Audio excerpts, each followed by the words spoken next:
আজকে আমি আমার সাথে হয়ে যাওয়া একটা খারাপ ব্যাপার এটা শেয়ার করবো আপনাদের সাথে। মানে আজকে সকালে আমি বাইক নিয়ে বের হইছিলাম একটু ৭ নাম্বার যাবো। তো পথিমধ্যে আমাকে ১০ নাম্বার ব্রিজে ২ টা পুলিশ আটকায়।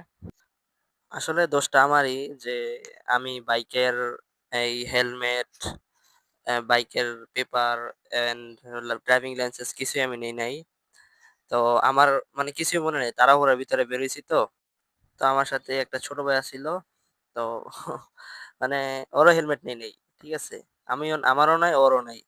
তো পুলিশ আটকায় এবং ফটাফট মামলা দিয়ে দেয় আমার বাইকের নামে। সেই বাইকের মামলা সারাইতে আসছি এ মাসেই।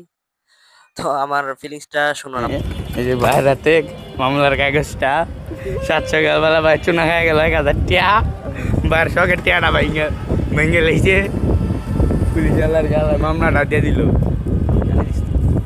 আর জুট লাগাই ৭ সকালবেলা ১,০০০ চুনা ভাই চুনা খাওয়ার কিরম লাগতেছে মানে বলার ভাষা নেই আমার। ভিডিও কর।